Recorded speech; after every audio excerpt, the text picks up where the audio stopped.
تلاش کرو. اور فضل تلاش کرنے کا کیا معنی ہے کہ دوسری جگہ جا کر تجارت کرو، وہاں سے سامان لاؤ، درآمد کرو، برآمد کرو اور اس سے نفع کماؤ. لیکن تعبیر یہ ہے کہ اپنے پروردگار کا فضل تلاش کرو. سورہ مزمل میں اللہ تعالیٰ فرما رہے ہیں تہجد کی کا حکم دے رہے ہیں، تہجد کی فضیلت بیان فرما رہے ہیں. تو وہاں پر پھر یہ فرمایا کہ بہت سے لوگ میں یہ جو کچھ ہم نے کہا ہے کہ تم آدھی رات تک یا ایھا المزمل قم اللیل الا قلیلا، کہ زیادہ تر کھڑے رہو نا رات کو اور سوائے تھوڑے حصے کے، اور اگر چاہو تو اس میں سے کمی کر لو، کچھ بڑھا لو. یعنی زیادہ وقت گزارو کاہے میں؟ اللہ تعالیٰ کے سامنے سربسجود ہونے میں وقت گزارو. لیکن آگے پھر فرمایا کہ اللہ تعالیٰ جانتے ہیں سیکون منکم مرضی، تم میں سے کچھ لوگ بیمار ہوں گے، وآخرون یضربون فی الارض یبتغون من فضل اللہ، کچھ ایسے ہوں گے جو صبر کر رہے ہوں گے. صبر کیوں کر رہے ہوں گے؟ اللہ تعالیٰ کا فضل تلاش کرنے کے لیے، یعنی روزی تلاش کرنے کے لیے صبر کر رہے ہیں، تجارت کا.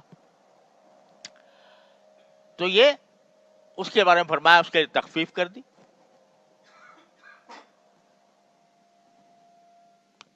اس کے لیے تخفیف کر دی کہ فقرؤ ما تیسر من القرآن، تو جتنا ہو سکے اتنا پڑھ لیا کرو. تو جگہ جگہ قرآن کریم رزق حاصل کرنے کے ذرائع کو اور روزی کمانے کے ذرائع کو تعبیر کرتا ہے فضلا من رب اللہ، اللہ کا فضل، اب تمہارے پروردگار کا فضل. یہ کیوں کر رہا ہے؟ سیدھا سادہ لفظ کہتے ہیں تجارت کا، زراعت کا، روزی کمانے کا، رزق حاصل کرنے کا. لیکن بار بار بار بار جہاں ذکر آتا ہے رزق کا تو فضل من ربکم، تمہارے اللہ کا فضل ہے، تمہارے پروردگار کا فضل ہے. یہ بتانے کے لیے کہ کسی وقت اس دھوکے میں نہ پڑ جانا کہ جو کچھ تمہیں رزق حاصل ہو رہا ہے وہ صرف تمہاری قوت بازو کا کرشمہ ہے. قوت بازو کا کرشمہ نہیں ہے، اللہ کا فضل ہے. اگر فرض کرو کہ تم ایک کسان ہو تو زیادہ سے زیادہ کیا کام کرو گے؟ بھئی زمین کو ہموار کر لو گے اور اس میں بیج ڈال دو گے، پانی دے دو گے، بس. اس بیج جو ہے وہ اندر جا کر کس طرح پرورش پر پائے گا کہ چھوٹا سا بیج ہے اور اس میں سے کوپل نکل رہی، اور وہ کوپل چھوٹی سی اتنی ہلکی باریک اور اتنی کمزور ہے کہ اگر ایک انگلی سے اس کو مار دو ختم ہو جائے. لیکن وہ کوپل زمین کا پیٹ پھاڑ کر، اتنی بھاری زمین کا پیٹ پھاڑ کر وہ نکل کے باہر آ رہی ہے، اور اس کے اوپر اللہ تبارک و تعالیٰ کی طرف سے اس کے اوپر ہوائیں بھیجی جا رہی ہیں، اس کے اوپر دھوپ پڑ رہی ہے، اس کے اوپر اللہ تعالیٰ کی طرف سے بارش نازل ہو رہی ہے، اور وہ کوپل بڑھ بڑھ کے پودا بن جاتی ہے، پودا بن کر وہ درخت بن جاتی ہے، درخت بن کر تمہارا رزق حاصل ہو جاتا ہے. تم کہتے ہو میں نے اگایا، تم یہ کہتے ہو کہ میں نے یہ جو گندم ہے یا چاول ہے یا یہ اجناس ہے میں نے اگائی. انتم تزرعونہ ام نحن الزارعون، تم ہو اگانے والے یا ہم ہیں اگانے والے؟ قرآن کریم فرماتا ہے. تو اب اگر ایک آدمی سب جو وہ کر رہا ہے، کھیتی کر رہا ہے اور شریعت کے مطابق کر رہا ہے، معاملہ بھی مزارعات کا کیا ہوا ہے تو وہ بھی شریعت کے مطابق اس کے تمام احکام اس کے اوپر جاری ہو رہے ہیں، لیکن ساری زندگی کبھی خیال نہیں آتا کہ یہ جو کچھ مجھے مل رہا ہے یہ میرے پروردگار کا فضل ہے، میرے ہاتھ کا کمال نہیں ہے، میرا اپنا کمال نہیں ہے، کوئی دینے والا دے رہا ہے. اور اگر بالفرض یہ کہو کہ بھائی میں نے اپنے ہاتھ سے بیج ڈالا تھا، تو ہاتھ کہاں سے آ گیا تھا بھائی؟ اور وہ ہاتھ میں یہ قوت کہاں سے آ گئی تھی کہ وہ بیج ڈا کے اس میں ڈال دے؟ اگر کسی وقت میں تو اس اللہ تبارک و تعالیٰ کا حکم آ جائے، ہاتھ شل ہو جائے مفلوج ہو جائے، کیا کر لو گے؟ تو لہذا یہ جو کچھ تم کھیتی کر رہے ہو، یہ جو کچھ نکل رہا ہے، یہ تمہارے قوت بازو کا کرشمہ نہیں ہے، یہ اللہ جل جلالہ کے فضل کا کرشمہ ہے کہ اس کے ذریعے تمہیں رزق دے رہا ہے۔ تم اگر فرض کرو تاجر ہو تو زیادہ سے زیادہ کیا کرتے ہو؟ زیادہ سے زیادہ یہ کرتے ہو کہ بھئی تھوڑا بہت سرمایہ کہیں سے اکٹھا کیا اور دکان خرید لی اور اس کے اوپر کوئی کام شروع کر دیا، مال لا کے ڈال دیا اور بیٹھ گئے بیچنے کے لیے۔ تو اول تو یہ سارا پیسہ کہاں سے آ گیا تھا، اور یہ تم نے مال تمہارے پاس کہاں سے آ گیا تھا، یہ تمہارے اندر صلاحیت کس نے پیدا کر دی تھی کہ اس کو تجارت کرنے کا سلیقہ آ جائے تمہیں؟ اور پھر اگر دکان کھول کے بیٹھ گئے، گاہک آتا ہی نہیں، دکان بھری ہوئی ہے سامان سے اور گاہک نہیں آ رہا، تو کہاں سے کیا فائدہ اس تجارت کا؟ لیکن وہ کون ہے جو گاہک بھیج رہا ہے؟ وہ کون ہے جو تمہارے پاس گاہک بھیج رہا ہے، اور اس گاہک کے بھیجنے کے نتیجے میں تم نفع کما رہے ہو؟ یہ کبھی خیال آتا ہے؟ قرآن اس طرح متوجہ کرتا ہے کہ فضلا من ربکم، گاہک جو ہے وہ بھیجنے والے بھی ہم ہی تو ہیں۔ تم نے زیادہ سے زیادہ تم نے اعلان کر دیا بھائی جس کو لینا ہو آ کے لے جائے۔ کسی کے دل میں یہ خیال پیدا کرنا کہ جا کے وہاں سے مال خرید لو، یہ کون پیدا کر رہا ہے اس کے دل میں خیال؟ اللہ اکبر۔ سعودی عرب میں ایک مرتبہ تو اس وقت گیا تھا جب بہت کم عمر تھا، 8 9 سال عمر تھی، حضرت والد صاحب سن 1951 میں، سن 1951 میں، یعنی تقریباً 49 اور 23 میں کتنے سال ہو گئے ہیں؟ ہاں 74 سال پہلے۔ تو اس وقت میں چھوٹا سا تھا، 8 9 برس میری عمر تھی۔ تو جی ہاں کچھ ایسا۔ تو اور وہ ملک سعود کا زمانہ تھا، عبدالعزیز، ملک عبدالعزیز جو اصل بانی ہے مملکت سعودی عرب کا۔ خیر اس وقت کی باتیں بھی الحمدللہ یاد ہیں، اور اس وقت میں جو منظر تھا، جو ماحول تھا، وہ بڑی حد تک قریب تھا اس عہد صحابہ اور عہد رسالت سے، سمجھے آپ؟ لوگوں کے اندر سادگی تھی، لوگوں میں تقویٰ تھا، لوگوں میں ذکر اللہ تھا۔ پھر دوبارہ ذرا کچھ ہوش کی حالت میں جو بعد میں جانا ہوا سن 1963 میں، 1963 میں، یعنی تقریباً 12 سال بعد۔ اس وقت میں پڑھ بھی چکا تھا، دور حدیث فارغ ہو گیا تھا، پڑھانے لگا تھا۔ تو میں اور میرے بھائی بلی راضی صاحب، ہم دونوں عمرے کے لیے گئے تھے پانی کے جہاز۔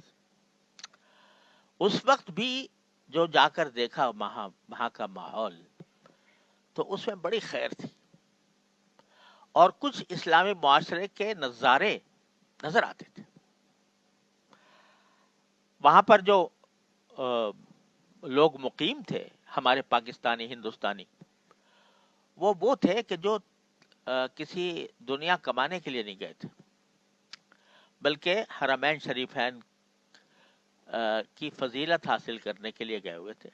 وہاں پڑے تھے، اس لیے پڑے تھے کہ بھئی یہاں پر جس طرح بھی ہو، تنگی ہو، ترشی ہو، یہاں پر گزارا کریں گے، اور اللہ تعالیٰ کر دے گا تو یہیں جنت المعلا میں، جنت البقیع میں اللہ تعالیٰ ہمیں داخل فرما دے گا۔ تو زیادہ تر ہندوستان پاکستان سے آنے والے جو تھے وہ اس قسم کے تھے۔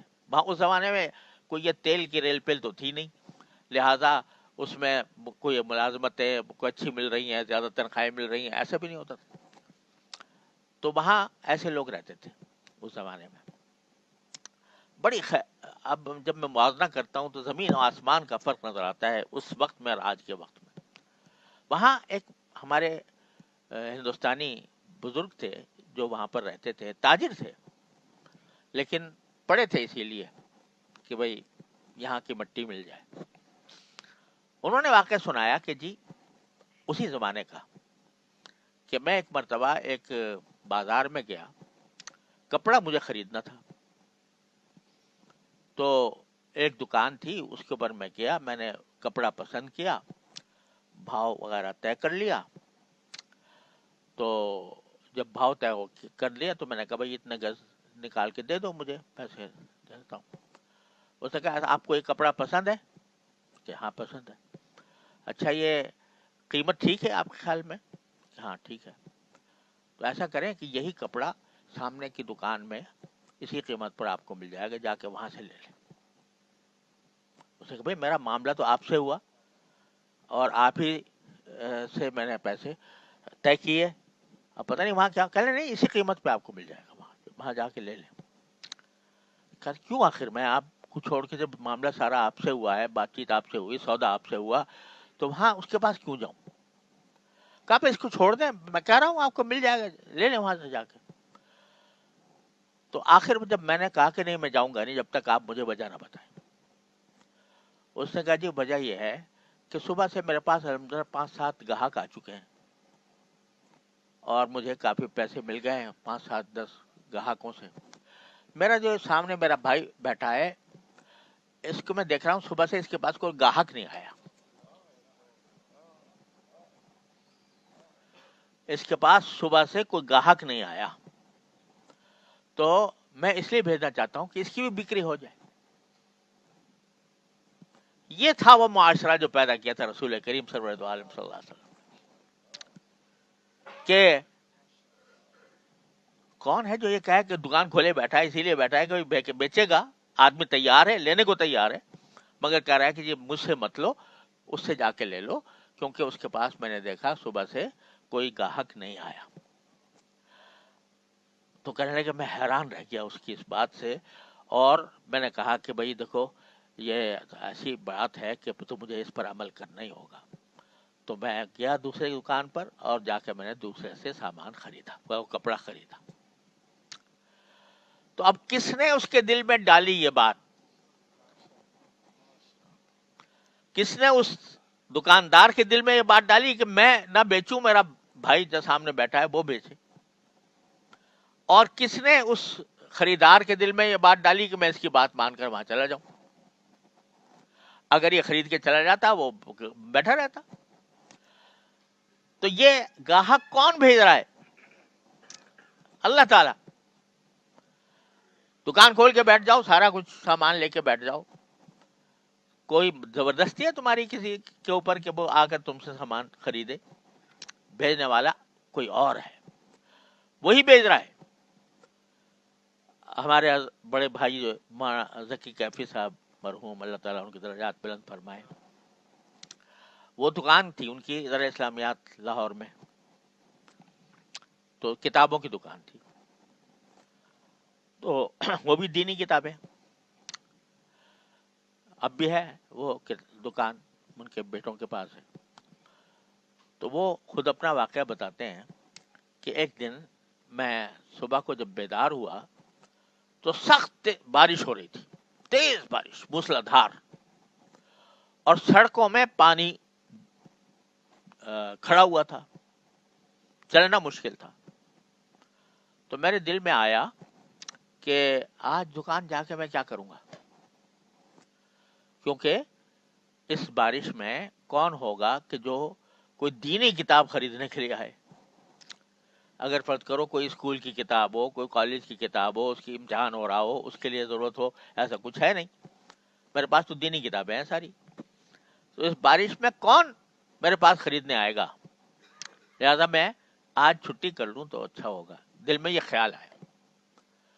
لیکن چونکہ بزرگوں کے صحبت یافتہ تھے، حضرت تھانوی رحمۃ اللہ علیہ کے بہت لاڈلے تھے، تو حضرت کہہ لیں گے دوسرا خیال یہ آیا کہ ارے بھائی کیا سوچ رہے ہو تم کہ گاہک آئے گا ہی نہیں آئے گا؟ گاہک بڑھانا تمہارا کام ہے، تمہارا کام تو دکان کھول کے بیٹھنا ہے، گاہک بھیجنا تو کسی اور کا کام ہے، تم اپنے حصے کا کام کر لو، اس کے بعد پھر اللہ پر چھوڑ دو۔ تو کہتے ہیں میں گھٹنے گھٹنے پانی میں سے گزر کر جا کر میں دکان کھولی، اور بیٹھ گیا جا کے قرآن شریف پڑھنا شروع کر دی. قرآن شریف بہت پڑھتے تھے ماشاءاللہ. تو میں جا کے بیٹھ گیا.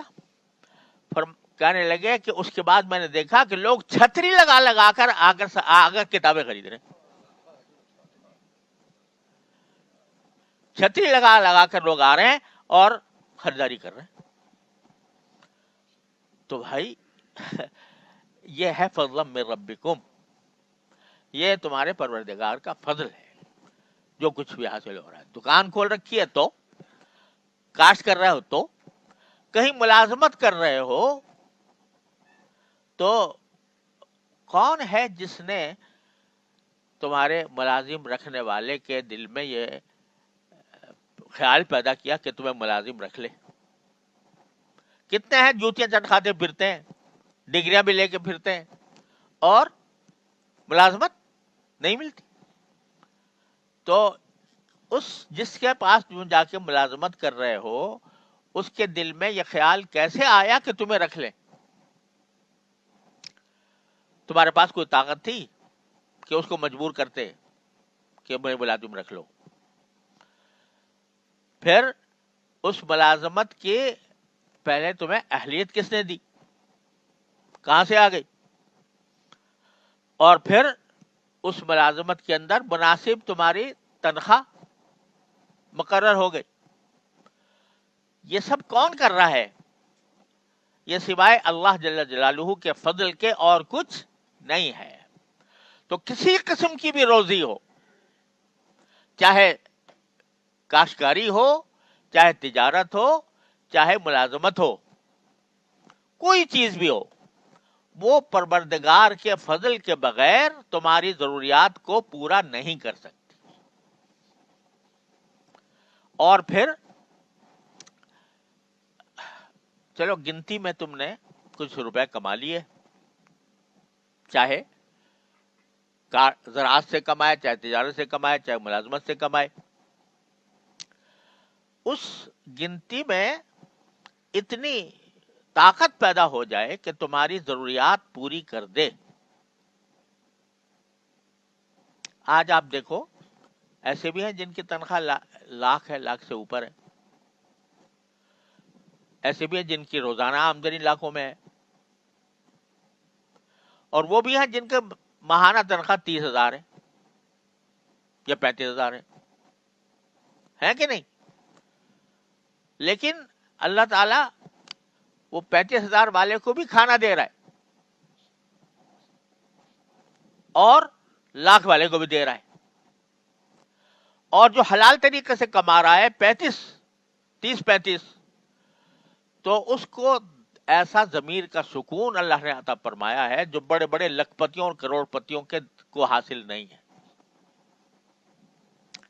لہذا معاملات کا ایک پہلو شریعت والا ہے جو فقہ بیان کرتا ہے، یہ حلال، یہ حرام، یہ جائز، یہ ناجائز وغیرہ وغیرہ، یہ مکروہ، یہ فاسد، یہ باطل. لیکن یہ پہلو کہ آدمی جب اپنے روزی کمانے کا کوئی بھی اقدام کرے تو اس کا تعلق اللہ کے ساتھ جڑا رہے. کیا جڑا رہے؟ کہ یہ دینے والا وہی ہے، اسی کا فضل و کرم ہے کہ جس کی وجہ سے مجھے یہ روزی مل رہی ہے. اس بات کا اس کے دل میں یہ بات اس طرح گھر کر جائے کہ ہر لمحے اس کو یہ مستحضر رہے. یہ کام کراتا ہے طریقت اور تصوف. یہ کراتا ہے کہ تم بے شک تجارت کرو، بے شک زراعت کرو، بے شک ملازمت کرو، لیکن یہ بات کسی وقت تمہارے دل سے غائب نہ ہو کہ دینے والا اللہ تبارک و تعالی ہے. اور میں سے زیادہ سے زیادہ مجھے کچھ تھوڑی کوشش کرنی ہے، اس کوشش کے لیے بھی میں محتاج ہوں اللہ تبارک و تعالی. اور لہذا میں ہر قدم پر اپنے پروردگار سے رابطہ قائم رکھوں. جا رہا ہوں، دکان کھول رہا ہوں تو میرا رابطہ اللہ تعالیٰ سے ہو. یا اللہ میں دکان تو کھول رہا ہوں، اس میں پھر برکت آپ عطا فرمائیے گا. کوئی آمدنی ہوئی ہے تو اس پر اللہ تعالیٰ کا شکر ادا کر کے یا اللہ آپ نے فضل و کرم سے یہ مجھے آمدنی عطا فرما دی، یا اللہ اس کو میرے لیے مبارک فرما دیجیے گا، اس میں برکت ڈال دیجیے گا. یہ عادت بن جائے، عادت بن جائے. ایک تو بات ہوتی ہے جسے تھیوری کی بات کہتے ہیں، نظریے کی بات کہتے ہیں. نظریہ تو الحمدللہ سب کو حاصل ہے کہ نہیں، عقیدہ ہے کہ نہیں. یہ عقیدہ ہے اور یہ نظریہ پتہ ہے کہ بھئی جو کچھ مل رہا ہے اللہ تعالیٰ کی طرف سے مل رہا ہے. لیکن وہ اس کا دھیان رہتا ہے کہ نہیں رہتا؟ وہ دھیان رکھواتا ہے طریقت والا، وہ دھیان پیدا کرتا ہے، یہ دھیان پیدا کرتا ہے. ورنہ قارون تھا، قارون سے کہا تھا کہ قارون کو جب بڑا خزانہ، قرآن میں یہ ہے کہ اس کے خزانے ایسے تھے کہ صرف اس کی چابیاں جو ہیں، صرف چابیاں اتنی بھاری تھیں کہ ایک پوری جماعت اس کو اٹھایا کرتی تھی چابیوں کو، اتنے خزانے پھیلے ہوئے تھے اس کے. تو اس سے کہا کہ ابتغ فیما آتاک اللہ آخرہ، کہ تمہیں جو کچھ اللہ نے دیا ہے اس میں تم اپنی آخرت کا سامان کرو. وابتغ فیما آتاک اللہ دار الآخرہ ولا تنس نصیبک من الدنیا، اور دنیا کے اندر تمہیں جو حصہ اللہ نے دیا ہے اس کو بھولو نہیں. ہم یہ نہیں کہہ رہے کہ مال کو سب سارے صدقہ کر دو، اپنا حصہ رکھو. وَأَحْسِن كَمَا أَحْسَنَ اللَّهُ إِلَيْكَ، اور جس طرح اللہ نے تم پر احسان کیا تم بھی احسان سے کام لو. وَلَا تَبْغِ الْفَسَادَ فِي الْأَرْضِ، اور زمین میں فساد پھیلانے کی کوشش نہ کرو. جب اس سے یہ کہا گیا کیا جواب دیتا ہے؟ انما اوتیتہ علی علم، یہ سارا جو کچھ مجھے مال ملا ہے یہ تو میرے علم کی بنیاد پہ ملا. مجھے علم ہے کہ کس طرح پیسہ کمایا جاتا ہے، اس علم کی بدولت مجھے سب کچھ مل گیا. تو یہ قارونی ذہنیت ہے کہ جو کچھ ملا میری صلاحیت سے ملا، میری قوت بازو سے ملا، میری محنت سے ملا، میری کوشش سے ملا. یہ قارون والی ذہنیت ہے.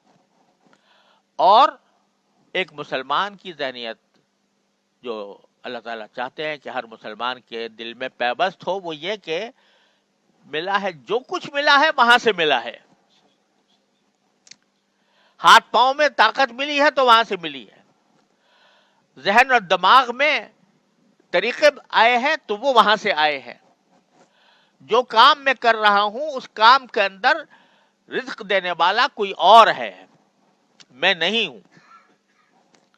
یہ نظریہ اور عقیدہ تو ہے، لیکن یہ نظریہ اور عقیدہ دل میں اس طرح سما جائے کہ جب کوئی نعمت حاصل ہو رہی ہے فوراً اللہ تعالیٰ کی طرف رجوع کر کے شکر ادا کرے. ایک مرتبہ بھائی سوچ کے بیٹھ گئے کہ بھائی جو کچھ ہو رہا ہے اللہ تعالیٰ کے فضل سے ہو رہا ہے، بس سوچ کے بیٹھ گئے تو عقیدہ تو صحیح ہو گیا الحمدللہ. لیکن دھیان نہیں ہے. جب معاملہ ہو رہا ہے، پیسے آ رہے ہیں، گاہک پہنچ رہے ہیں، پودا اگ رہا ہے، پھل بن رہا ہے، پھل حاصل ہو رہا ہے، اس وقت یہ دھیان نہیں ہے. تو طریقت یہ کہتی ہے کہ یہ دھیان اپنے رگ و پے میں سنبھالو، یہ طریقت کہتی ہے. تو طریقت جو ہے وہ در حقیقت شریعت ہی کا تکملہ ہے، اس کی روح ہے کہ جو فقہی احکام پڑے ہیں، جائز اور ناجائز کے احکام پڑے ہیں، وہ اللہ تبارک و تعالی سے تمہیں جوڑ دیں. سارے تصوف کا حاصل یہ ہے کہ بندے کا تعلق اپنے پروردگار سے ایسا مضبوط ہو جائے کہ چلتے پھرتے اٹھتے بیٹھتے کسی وقت وہ دماغ سے جدا نہ ہو. یہ ہے طریقت کا حاصل. ہمارے حضرت والا اس کی مثال دیا کرتے تھے کہ جیسے ایک بچہ ہوتا ہے تو وہ نادان بچہ وہ کہیں باہر کھیلنے کے لیے گیا، کسی نے اس کو ستا دیا، کوئی مار دیا یا کوئی تکلیف پہنچا دی. تو بے ساختہ اس کے منہ سے کیا نکلتا ہے؟ امی. بے ساختہ اس کے منہ سے امی، حالانکہ پتا ہے کہ امی ہے نہیں یہاں پر، لیکن آواز اسی کو دے گا، کیونکہ جانتا ہے کہ میری جو کچھ کائنات ہے وہ میری ماں ہے، اور میری ساری ضرورت کو پورا کرنے والی وہ ہے. تو اگرچہ وہ سامنے نہیں ہے پھر بھی اسی کو پکارے گا. تو ہمارے فرمایا کرتے تھے کم از کم ایسے تو بن جاؤ جیسے کہ بیٹا ماں کے ساتھ ہوتا ہے، کہ ہر وقت اسی کو پکارو. جو تکلیف آ رہی ہے وہ اس سے کہو، جو پریشانی ہے وہ اس کے سامنے کہو. دوسروں سے کہتے پھرنے سے کچھ فائدہ نہیں ہے، اس سے کہو جو دینے والا ہے، جو فضل اپنے فضل سے تمہیں عطا فرماتا ہے. یہ عادت ڈالنا مقصود ہے طریقت کا، کہ ہر وقت تو جو کچھ بھی ہے، مال ہے، پیسے ہیں، لیکن دل ان میں اٹکا ہوا نہیں. دل ایک ہی کے لیے ہے، ایک ہی کے لیے ہے دل، اللہ نے بنایا ہے، اور وہ اللہ تبارک و تعالیٰ کی ذات ہے. اس میں کوئی اور چیز جو ہے وہ داخل ہو کر وہ اللہ تبارک و تعالیٰ کے ذکر سے انسان کو غافل کر دیتی ہے. لہذا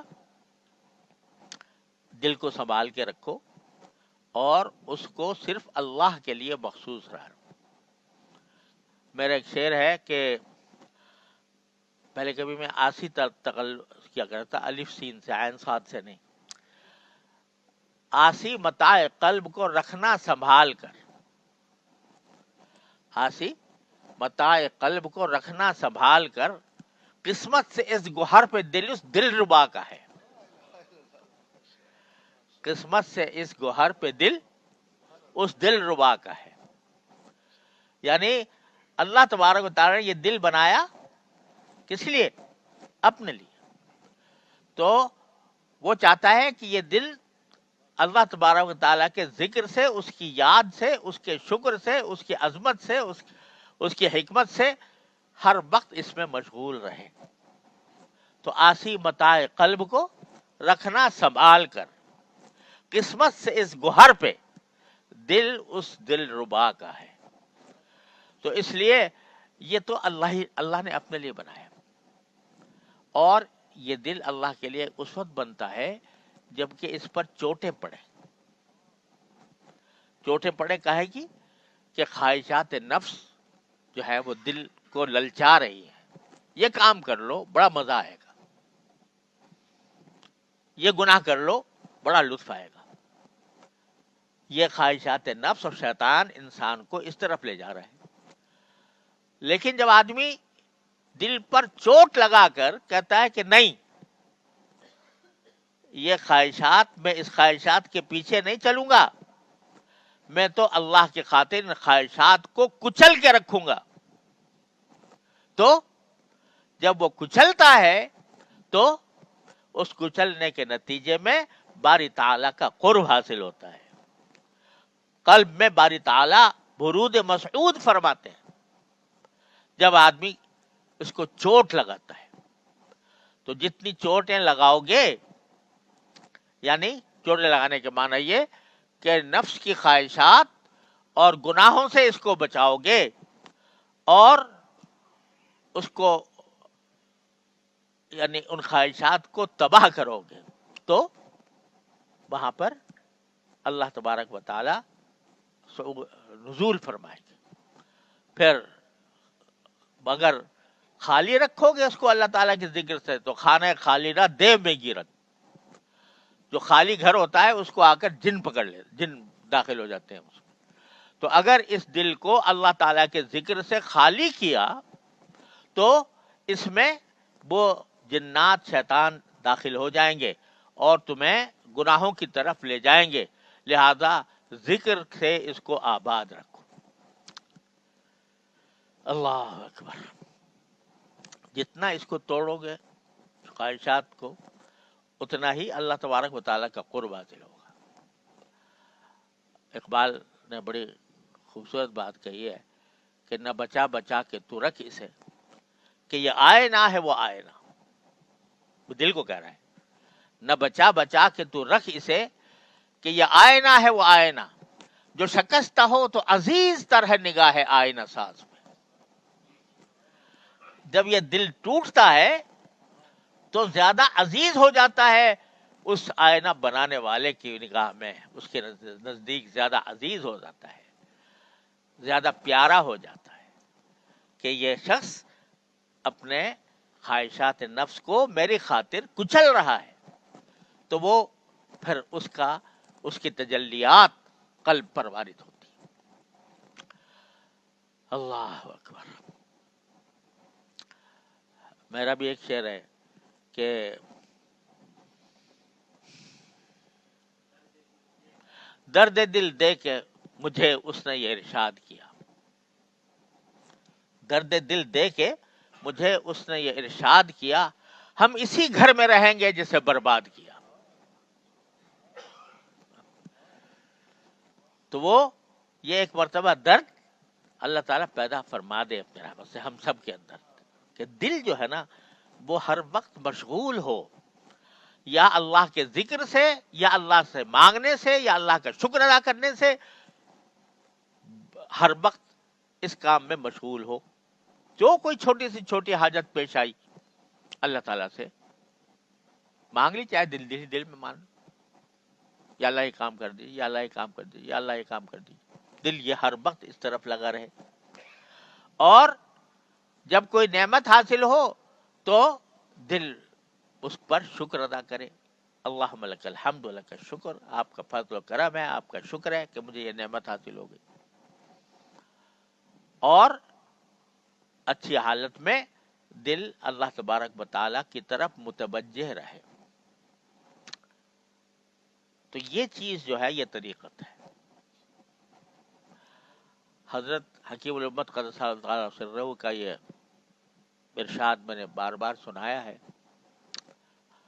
اور جتنی بار سنایا جائے اتنا ہی فائدہ مند ہے. فرمایا کہ وہ ذرا سی بات جو حاصل ہے تصوف کا, یہ کون کہہ رہا ہے؟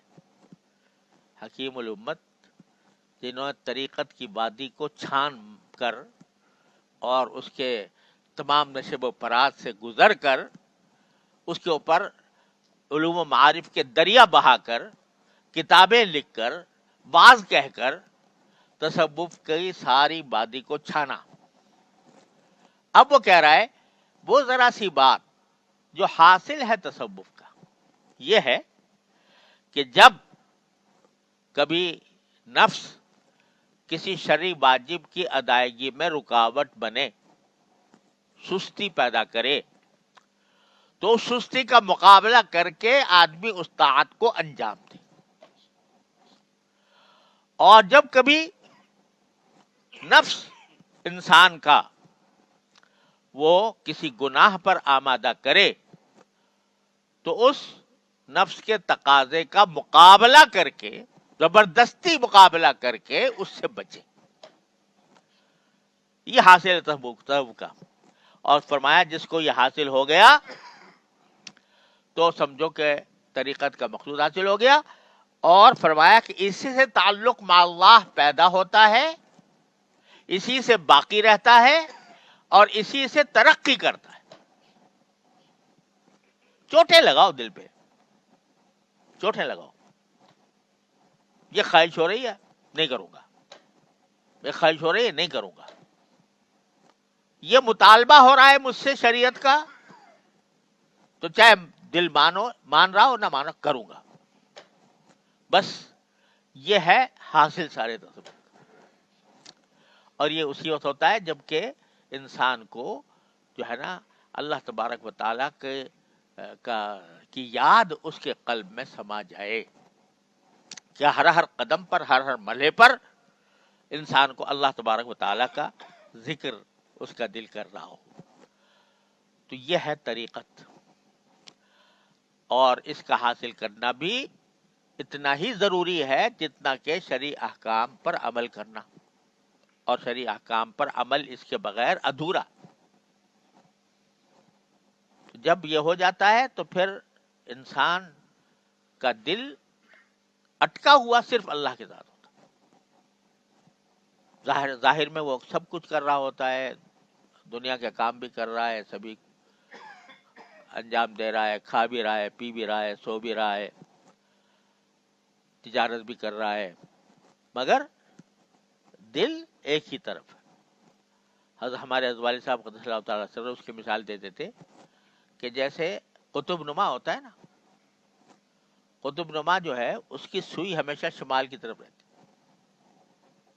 ہے نا. اس کو کتنے گھماؤ, ہر طرف سے اس کو گھما کے دیکھ لو, سوئی ادھر سے نہیں ہٹے گی, شمال کی طرف رہے گی. تو اللہ تبارک و تعالی ہمارے دل کی سوئی ہمیشہ اللہ جل جلالہ کی طرف کر دے, ہر حال میں, کھڑے بیٹھے لیٹے. الذین یذکرون اللہ قیاما وقعودا وعلی جنوبہم, کہ جو اللہ کو یاد کرتے ہیں کھڑے بھی, بیٹھے بھی, لیٹے بھی. وَيَتَفَكَّرُونَ فِي خَلْقِ السَّمَاوَاتِ وَالْأَرْضِ, اور سوچتے رہتے ہیں اس آسمان و زمین کی تخلیق کے بارے میں.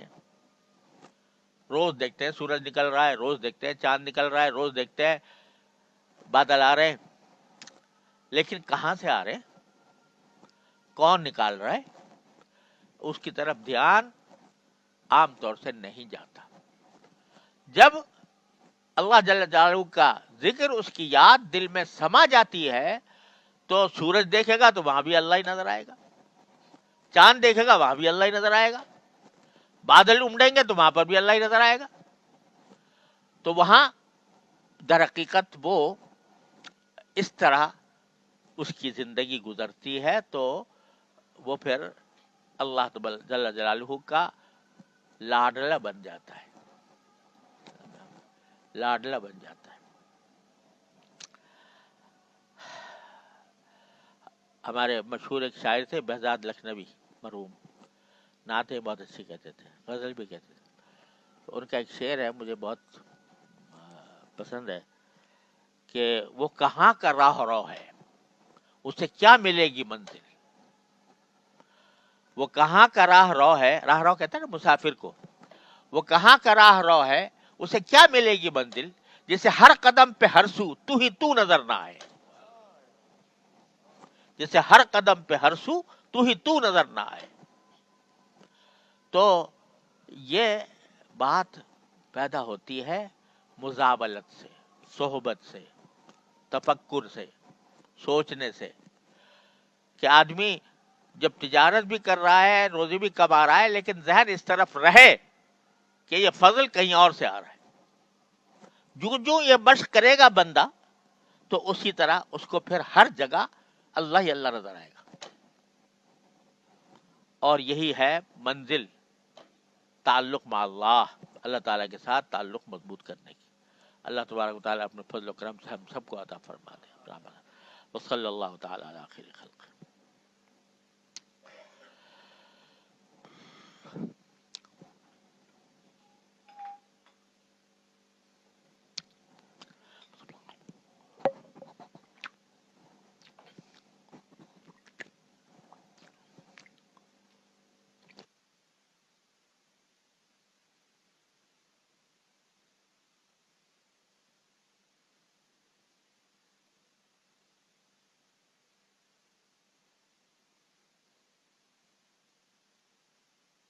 دعا میں اہتمام کیا کریں, اہتمام کے ساتھ فلسطین کے مجاہدین کی اللہ تعالیٰ کو فتح نصرت عطا فرمائے. جو اور غزہ میں جو جس طرح یعنی انسانیت کے ٹکڑے کیے جا رہے ہیں, تو اللہ تعالیٰ اس سے وہاں کے لوگوں کو محفوظ فرما دے اپنے رحمت سے.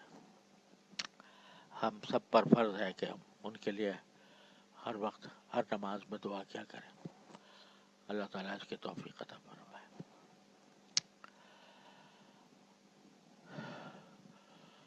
اچھا